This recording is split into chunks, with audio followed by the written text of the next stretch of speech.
présidentielle. Et nous sommes à notre deuxième mission ici au Sénégal. Nous sommes quittés Congo RDC, directement ici. Alors cette mission a pour deux phases des élections.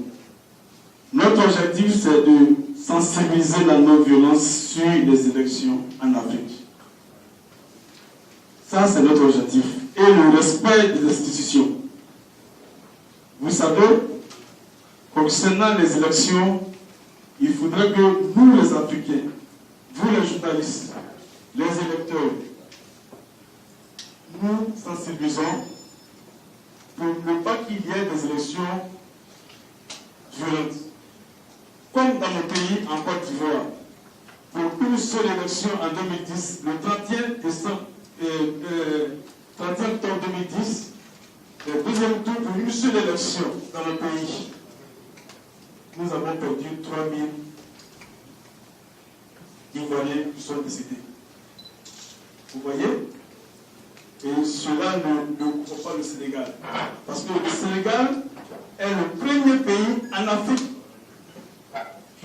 qui sont basés sur la voie de la démocratie.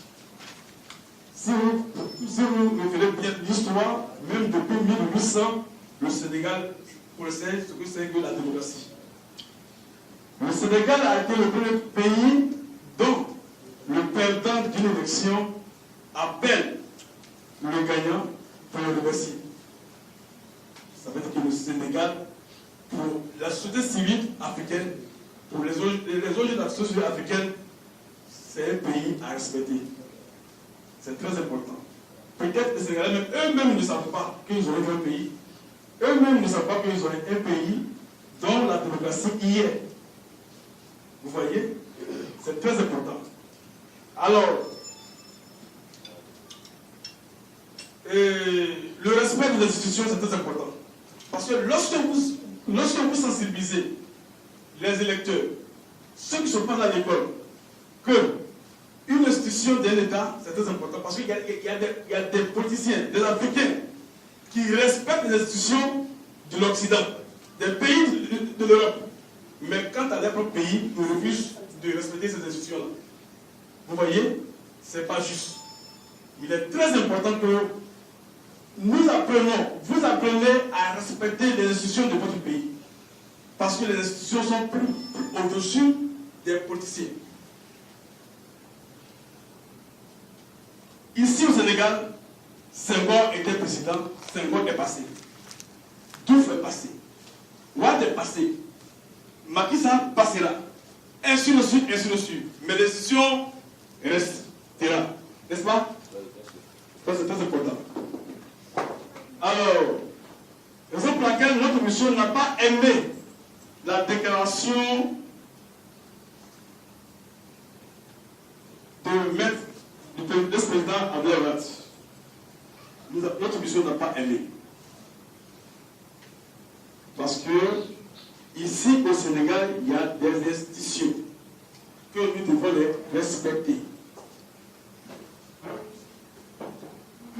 Alors, la candidature, donc, ceux que les candidatures ont été refusées par le Conseil constitutionnel, c'est le Conseil constitutionnel qui a rejeté cette candidature-là. Ce n'est pas le gouvernement sénégalais. Encore moins, ce n'est pas le président Macky Sall qui a refusé que ces électeurs-là, ces candidats, puissent être candidats. C'est le Conseil constitutionnel. Alors, vous voyez, lorsque un politicien, un président en fonction, un ancien président pose un acte négatif, les journalistes ne prennent que le côté négatif pour évoluer. Mais souvenez-vous que l'année passée, les élections législatives. Si vous pouvez déposer ce micro et parler directement, on aura des sons. Sinon, on aura des problèmes de son. Alors, vous voyez, si on vous dit que lorsque un politicien africain, un président en fonction, un ancien président, un candidat, il pose un acte négatif, les journalistes prennent l'acte là pour rayer partout. Mais quand il pose un acte positif, on n'en parle pas. C'est la première fois que, ici au Sénégal, un candidat qui était aux mains de la justice pour les élections législatives de l'année passée, juin passé, mais sa candidature a été validée, n'est-ce pas? Personne n'en parle. Pourquoi personne n'en parle? C'est un signe fort pour le Sénégal. C'est un signe fort pour le Sénégal. Parce que un candidat qui s'est présenté comme député national, mais étant détenu dans la main de la justice, et sa candidature a été validée par le Conseil constitutionnel. Mais personne n'en parle. Maintenant, un an plus tard, nous venons pour les élections présidentielles. La même personne, sa candidature a été refusée par le Conseil constitutionnel. Et les voix se lèvent contre ça, pour critiquer. Alors, pourquoi on ne doit pas faire confiance à ce Conseil constitutionnel? Pourquoi? Même le Conseil constitutionnel n'a pas validé la candidature en 2012 de M. Youssouf N'Dour. N'est-ce pas? Mais ce n'est pas parce qu'il est contre M. Youssouf N'Dour. Mais c'est une loi. Le Sénégal est basé sur des textes et des lois. Et ces lois-là, nous devons tous les respecter. Que ce soit à ta faveur, que ce soit à ta défaveur. Ces lois doivent être respectées pour tout le monde. Donc, si la Cour constitutionnelle a refusé certaines candidatures, je pense que la Cour constitutionnelle travaille sur la loi sénégalaise, sur des thèmes sénégalais. Vous voyez, chez moi en Côte d'Ivoire, les élections de 2020, lorsque le président de Gbagbo est libéré, certainement il va vouloir être candidat en Côte d'Ivoire. C'est un ancien président d'autres candidats. Mais lorsque la Cour constitutionnelle en Côte d'Ivoire va refuser la candidature du président de Gbagbo, les Ivoiriens vont se lever pour dire pourquoi ça a été refusé. Mais pourtant, dans mon pays, en Côte d'Ivoire, il y a une loi qui dit que pour être candidat, il faut faire 5 ans. Il faut être basé en Côte d'Ivoire pendant 5 ans. N'est-ce pas? Avant d'être candidat. Maintenant, si cette Cour constitutionnelle s'appuie dessus, que l'ancien président ivoirien, le Gbagbo n'est pas candidat, les gens diront que non, qu'ils sont contre moi. Vous voyez, à moins qu'il y ait un autre décret par le président de la République, par l'article 48, qui prend au-dessus de toutes ces structures-là.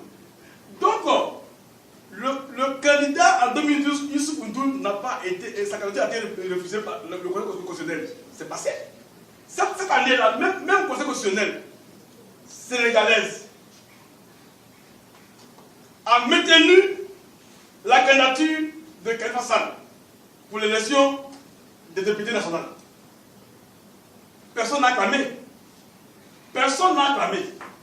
Et au présidentiel, même le Conseil constitutionnel refuse la candidature de Khalifa Sall. Et les gens murmurent, les voix se lèvent comme ça. S'il vous plaît, vous devrez respecter les institutions de la République du Sénégal.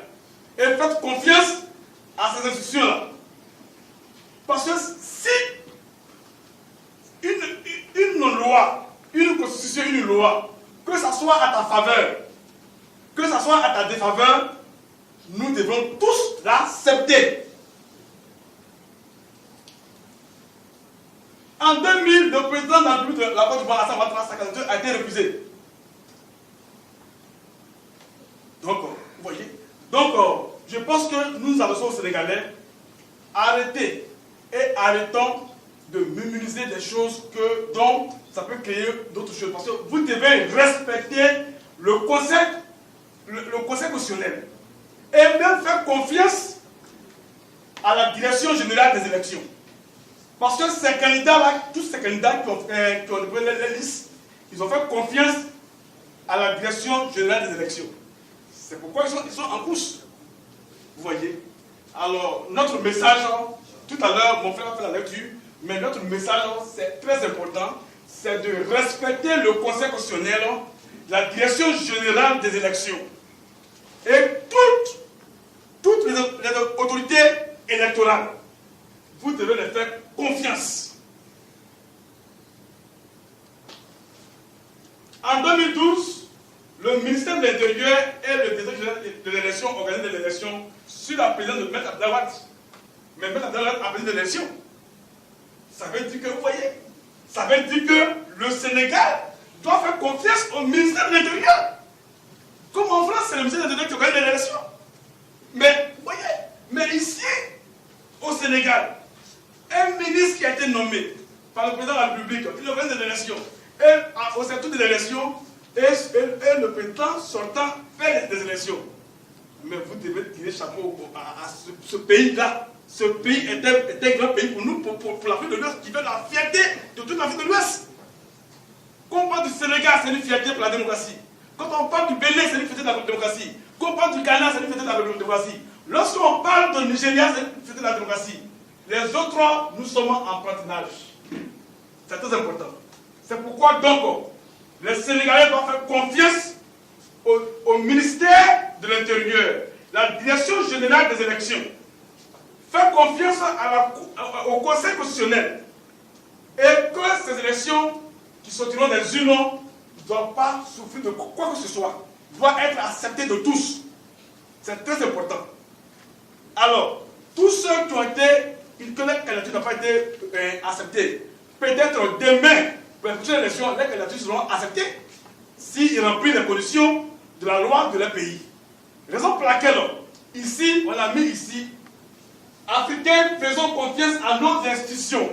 Parce que quand tu ne fais pas confiance aux institutions, ça entraîne des morts. Vous voyez, on ne doit pas organiser une élection pour perdre des vies humaines, mais une élection vraiment pour développer le pays. C'est ce qui est important. C'est pourquoi vous devez faire confiance à ces institutions-là. Nous étions au Congo.